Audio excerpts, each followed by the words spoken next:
Before we go any further, I want y'all to give a big round of applause to Josh and his band up here before us. Killer man. Keep that going for Hector and his band up there before them. They're great friends of ours too. I got a brand new string on my guitar. I got a brand new box of cheap cigars. A big string, low control, and a six-pack staying nice and cold, yeah.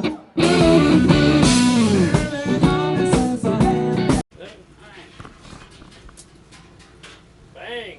Well, Hamilton, how you can talk to her, me, wherever you want to go. It always looks cool, I think, to kind of like be doing this off, you know, because it's like you're talking to somebody, not going, you know what I mean? Like, I always thought that was kind of... It's the TV tricks. I can't stand it when people have microphones and they go across their body. I'm like, you've got a microphone. Stand there and do this. Exactly. But go ahead and tell us a little bit about what... edit that out, Oh, sorry. yeah. So. Well, tell us a little bit about what you've been up to the last couple of years. Oh, man. Been touring, done some overseas tours, and, you know, just keeping on, man, and keeping the music going and spreading it to you know, our friends around the country and around the world. And right now, actually, we've been writing some songs for another CD, and hopefully early next year, 2017, we're going to the studio and we'll put another record out. So I'm excited about that. So. Now, playing an outdoor festival such as this today, how is that different than playing in a bar somewhere, as far as acoustics and what you have to do to get on stage, all the different things? Oh, I mean, every gig has its own, its own vibe and its own logistics and everything. I mean, we make it happen no matter what. But festivals are great because obviously you can get in front of a lot of people and reach a lot of people, and connect with a lot of people, and that's really cool. But me personally, I also like the intimacy of playing in venues, where you're kind of just physically closer to people, and like people are up in your face. I mean, we actually play a lot of listening rooms, gigs where it's kind of like there's no dancing, there's no, it's like all sitting around in all chairs. Sitting around, and they like to hear the stories behind your songs and stuff like that, where they are literally like in your face. So to kind of remedy that at festivals, I like to go, physically, I like to go down into the crowd and kind of get close to people, because I do love that connection, with people. And like when you especially with an expressive instrument like a guitar, I mean, you can sort of, people will kind of grab on to certain things that you say on your instrument. You know what I mean? And so when you're close to people like that, and that you can really, I like seeing people's expressions and how they respond to certain things that I play, or certain things that I say on my instrument. And you can get those little reactions, and then you can kind of play to that person, kind of maybe even do it again to say like, we just made that connection, and then like do that on a larger scale.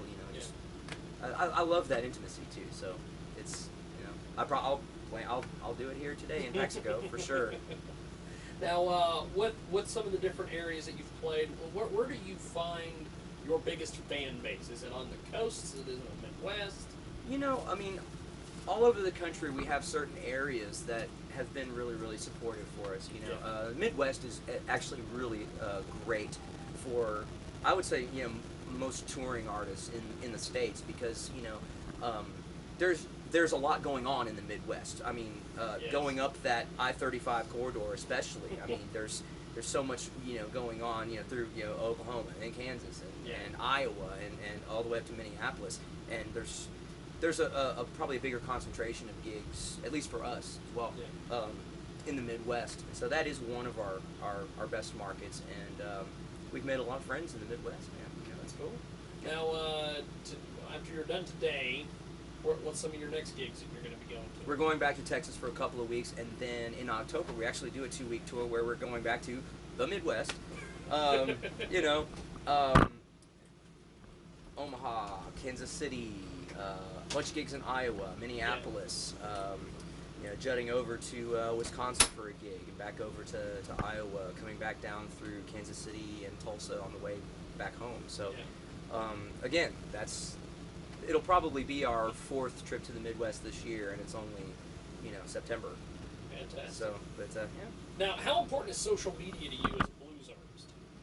Well, just as an artist in general. I mean, yes, I mean, the blues scene has been really awesome to us, and I still kind of fall under that blues umbrella. But as you know, I mean, you've heard my music. It's not.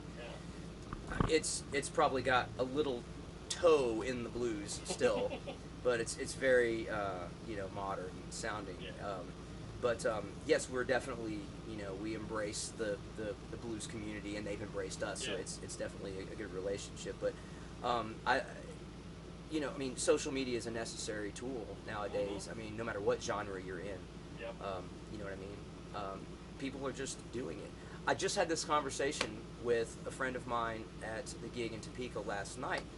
He was asking about publicity and, hey, you haven't been on our morning show in a long time in Topeka. And I think it was about 3 or 4 years ago was the last time I was on the Topeka morning TV show. Yeah. And I was just having this conversation with him. It kind of flipped, years ago. I don't remember exactly how long ago, but I used to have a lot of opportunities to do like morning TV and that sort of thing as a tour support, to help promote the gigs and stuff. But as I,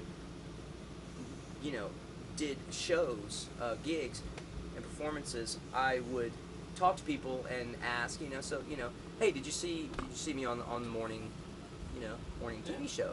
And it was always no, and so I started asking the audiences. It's like, oh, hey, it's great to be back in Topeka. Yeah. How many of y'all saw me on the morning show? No hands went up. Yeah. And then I thought about it. Well, if you're up that early anyway, you're to see me at well, yeah. I mean, if you're up at 7 a.m., you're not going to go to a 9 o'clock concert. You're going to be in bed already, you know what I mean? So, and then I started asking, how many of y'all read it on Facebook? And like 90% of the hands went up. And I was like, well, that was a huge indicator for me. Yeah. So we stopped even pursuing, the TV stuff and just concentrated on social media and target marketing. And it's been working great, Fantastic. It's really necessary. Like I said, no matter what genre you're in. Well, before I let you go, my friend. I got plenty of time. I don't go on for like an hour and a half. Let's do this. Couple things. My wife says I talk too much, so this is a perfect opportunity for me to get all my energy out. Get it all out. What do you have planned as far as the set and everything today? Have you figured out what you're doing yet? Use the bathroom. We'll edit that out. Go. Ask it again. Sorry. As far as the set list and everything, what do you have kind of planned as far as, because you've got a lot of music. I do. I honestly never write out a set list. I just call them off the top of my head. You just go. Yeah, we just go, and I think I've gotten comfortable with that now, and my guys in my band are very comfortable with that too. I think they just kind of trust me, just kind of go with the flow, and I kind of tailor it to. I mean, obviously, I have the songs that we do like on a regular basis that are on like the latest few CDs and that sort of thing, and ones that people tend to request and whatnot. But what order I do them in, or if I maybe do some from a previous CD or whatever, kind of just depends on the vibe of the audience.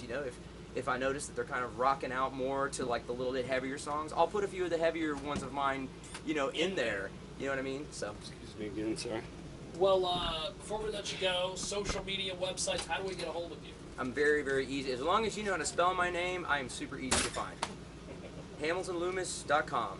Hamilton, LOOMIS.com. And there's all the links on there. I mean, they're all pretty obvious. Facebook.com/Hamilton Loomis. I'm really easy to find. And please like my artist page, which is the Hamilton Loomis official artist page on Facebook. You can follow me on Instagram, Twitter, everything. And we're just fantastic. Well, thank you, sir. Thank you. Appreciate it.